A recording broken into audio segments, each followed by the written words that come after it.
Assalamualaikum warahmatullahi wabarakatuh. Selamat siang semuanya.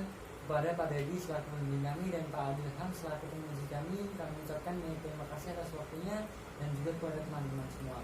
Di sini kami akan memaparkan hasil penelitian kami mengenai implementasi tentang model kontrol untuk pengendalian suhu pada dua tangki termal seri berpengaduk dengan DTM. Saya Rizky Ahmadi dan partner saya Aryan Danu mengikuti Perkasa. Kemudian selanjutnya akan dijelaskan oleh Dedi. Itu saya akan menjelaskan tentang otomatisasi pengendali. Otomatisasi pengendali sangatlah penting di industri kimia. Namun di industri kimia sering terjadi ketidakseragaman output. Jadi diakibatkan oleh dead time dan kami mengusulkan adanya dead time kompensator. Di sini kami akan meneliti tentang dead time pada sistem mode 2. Berikut contoh dead time yang teliti dulu orang peneliti. Uji penelitian pertama, itu mode matematis pada DTS dengan dead time. Kedua, mempelajari dinamika proses pada dua tangki termal seri dengan dead time secara penuh di laboratorium. Ketiga, metode pun parameter PI yaitu KC dan TOI serta perancangan diagram blok IMC. 4. Simulasi tertutup dengan penerapan IMC pada kendali DTS dengan dead time. Berikut gangguan fungsi step pada gambar. Perubahan input secara mendadak dari tingkat satu ke tingkat lainnya. Berikut ada dua jenis karakteristik respon. Ada respon stabil dan respon tidak stabil. Respon stabil adalah respon yang akan ajak pada waktu tertentu. Dan respon tidak stabil adalah respon yang tidak bakal ajak pada waktu tertentu. Di sini ada dua jenis loop. Ada loop terbuka dan loop tertutup. Loop terbuka adalah sistem pengendalian di mana keluaran tidak akan mempengaruhi suatu controller. Sedangkan loop tertutup sistem pengendalian di mana besaran keluaran akan mempengaruhi efek pada controller. Di sini ada jenis 3 pengendali umpan balik. Ada P, PI, dan PID. Di sini paling efektif adalah PID dan paling stabil. Itu akan kami jelaskan adanya dead time, first order plus dead time. Ini adalah keterlambatan respon yang terjadi diakibatkan oleh peristiwa pertama, waktu yang dibutuhkan untuk mentransfer massa, energi atau informasi. Kedua, akumulasi waktu keterlambatan yaitu yang besar. 3. Waktu yang dibutuhkan sensor untuk memproses respon. Berikut fungsi transfer MOPDT. Berikut adalah internal mode control dan berikut adalah gambar diagram blok IMC. Dan di sini ada GM plus dan GM minus. GM plus adalah bagian non invertible mempunyai inversi yang tidak stabil, sedangkan GM minus adalah bagian invertible mempunyai inversi yang stabil. Berikut di sini juga IMC juga menggunakan adanya persamaan filter adalah GFS sesuai pada gambar. Kaca panas akan dijelaskan oleh Rizky Ahmadi. Terima kasih atas waktunya. Untuk kaca panas, di sini ada ilustrasi gambar di DTS open loop yang kita pakai di laboratorium. Untuk kaca panas tangki 1 dan kaca panas tangki 2 sesuai yang dipaparkan dengan input dan output masing-masing. Dan kemudian di sini untuk kontrol variabelnya berupa T2 dan T3 dan juga untuk MP-nya berupa T1 dan T2 serta gangguannya berupa flow dan juga suhu input. Kemudian bentuk transformasi lapas dari kaca panas yang telah dipaparkan adalah sebagai berikut, di mana konstan waktu prosesnya adalah vapor F dan konstan targetnya adalah yang seperti yang dipaparkan. Kemudian diagram blok loop terbuka untuk sistem DTTA sendiri adalah sebagai berikut dengan 3 input dan ada 6 fungsi transfer dengan 1 pengulangan fungsi transfer dengan 1 input yang sama dikarenakan gainnya berbeda. Kemudian untuk konfigurasi pengendaliannya kami menggunakan 2 konfigurasi untuk sebagai perbandingan. Pertama konfigurasi PI-IMC dan konfigurasi IMC-IMC dengan persamaan MV sebagai berikut. Kemudian untuk diagram blok loop tertutup konfigurasi PI-IMC adalah sebagai berikut, di mana konfigurasi untuk tangki 1 menggunakan PI, di sini digunakan GC-PID dan untuk tangki 2 menggunakan IMC, yaitu digunakan GFS dari GCPS dan di bawah adalah GMS terdiri dari bagian invertible dan non-invertible. Kemudian untuk diagram blok loop tertutup IMC di tangki 1 tidak menggunakan bagian non-invertible dikarenakan tidak adanya dead time sehingga nilai N dan TDS sama dengan 1. Kemudian berikut adalah alat dan bahan yang kami gunakan. Bahan yang kami gunakan berupa air dan juga alatnya. Yang pertama adalah tangki termal 1, tangki termal 2, serta pemanas listrik dan juga pengatur daya listrik berupa valve regulator sumber listrik, pengaduk, kemudian valve dan busur derajat sebagai pengatur bukaan valve, dan juga termometer, dan 2 tangki penampung serta pompa untuk mengalirkan air. Kemudian ini adalah rangkaian alat yang kami gunakan di laboratorium sesuai dengan rangkaian yang telah disebutkan. Kemudian ini adalah spesifikasi peralatan kami seperti pada tabel.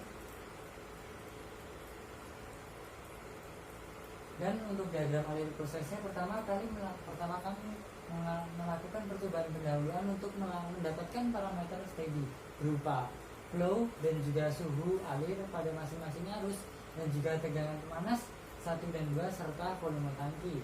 Dan kemudian untuk percobaan loop terbuka, kami menggunakan gangguan flow input dan juga gangguan energi listrik untuk membentuk proses reaction curve, dan juga untuk mencari parameter PID berupa KC dan TOI dan fungsi transfer IMC. Kemudian kami lakukan percobaan loop tertutup di X-cos dengan gangguan flow input dan gangguan flow input untuk menganalisanya. Kemudian untuk hasil percobaan pendahuluan akan dijelaskan Mas Renden. Berikut hasil percobaan pendahuluan. Yang pertama-tama kami akan mengecek kalibrasi dari bukaan keran. Dari tabel dan dari grafik didapatkan persamaan laju alir, yaitu Y sama dengan laju alir. Persamaannya adalah 3,593 dikali derajat bukaan keran dikurangi 29,081. Di situ didapatkan harga maksimalnya fluida 187 serta derajat bukaan kerannya maksimal 60 derajat. Di situ kami juga akan mengecek untuk kerja dari thermocouple 4 channel. Dari bagian channel 1, 2, 3, dan 4 hampir sama semua. Didapatkan parameter steady yang dari percobaan pendahuluan berikut dari tabel labelnya, dari pada tangki 1, tangki 2, setara 2 alir, dan lain-lain.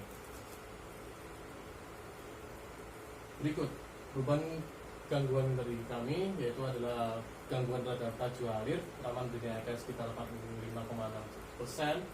Dari tangki 2 dan tangki 1 dan tangki 2 turun seiring dengan naiknya laju alir pada waktu tertentu, hingga didapatkan suhu T2 dan T3 yang sekitaran 29,6 derajat Celcius dan 30,5 derajat Celcius.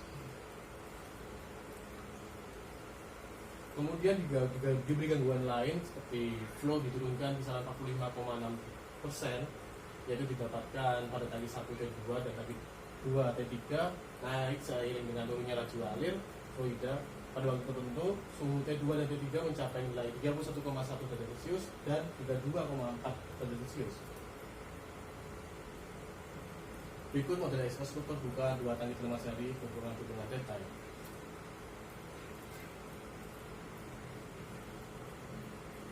Berikut PRC tangki 1 yang digunakan untuk mencari parameter PI.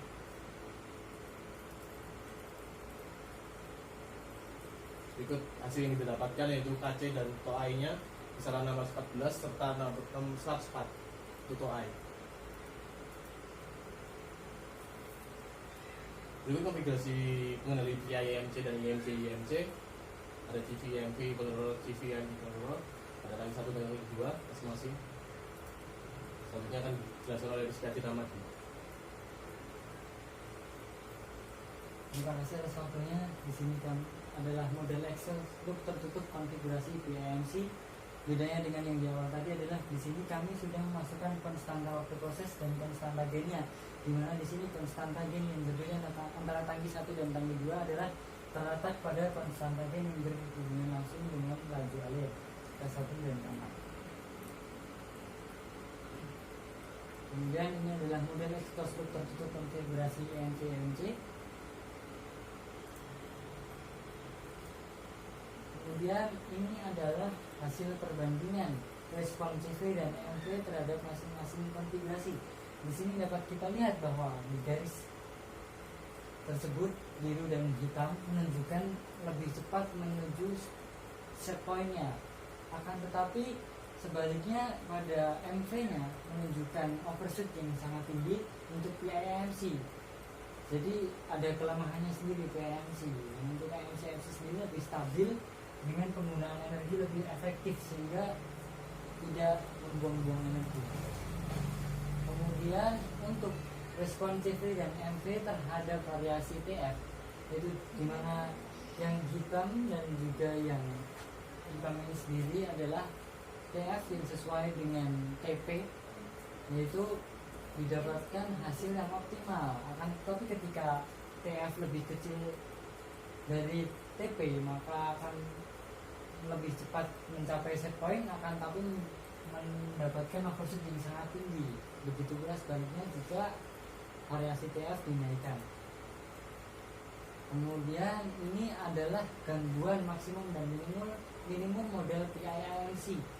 Nah, kemudian selanjutnya ini adalah gangguan maksimum dan minimum model IMC. Nah, untuk perbandingannya sendiri, untuk gangguan maksimum model PIIMC dan IMC sendiri dengan increase decrease-nya, IMC terbukti lebih tangguh karena mampu menanggulangi gangguan yang lebih besar gitu. Kemudian ini adalah grafik menunjukkan gangguan F minimum pada konfigurasi PIMC dengan dua grafik.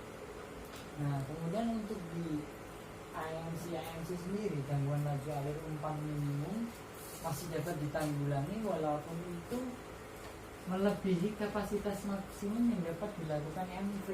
Di sini wattnya di bawah 0, jadi tidak mungkin dilakukan. Jadi untuk jika wattnya melebihi 0 ini, malah justru kita dapat menyimpulkan IMC sendiri dapat mengalami salah dalam pengendalian. Kemudian untuk terakhir kesimpulan, yang pertama berikut model matematika pada sistem DTTS berpengaruh dengan daytime dengan konstanta waktu proses yang cukup besar, yaitu 1,69 menit. Dengan demikian respon ini cenderung kurang sensitif karena TOP sendiri adalah penyebut dari persamaan ini. Dan kemudian untuk yang kedua, pengaruh perubahan input laju alir itu berbanding terbalik dengan suhu output, sedangkan pengaruh perubahan input suhu yaitu berbanding lurus dengan output suhu DTTS.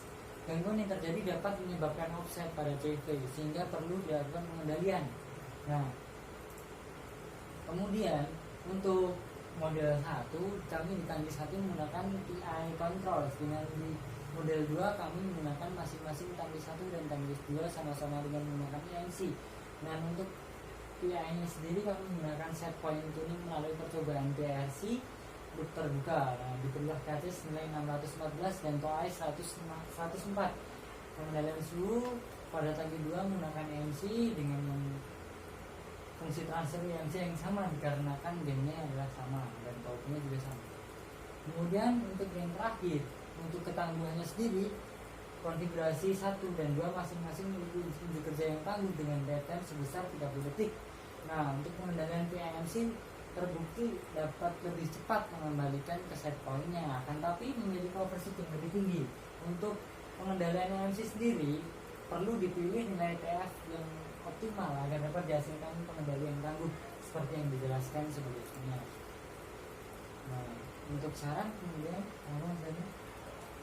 Saran dari peneliti adalah dari kami agar dapat mengajukan penelitian ini dengan metode pengendalian lainnya seperti volume control dan gesture control, sehingga dapat diketahui lebih banyak pemilihan pengendali terbaik, tertangguh dan stabil yang pengendali tersebut berdasarkan pada efektivitas perubahan manipulator variabel dan ketepatan nilai set point akhir hasil pengendalian serta kecepatan pemilihan keadaan pada set point-nya. Sekian presentasi dari kami, atas perhatiannya kami ucapkan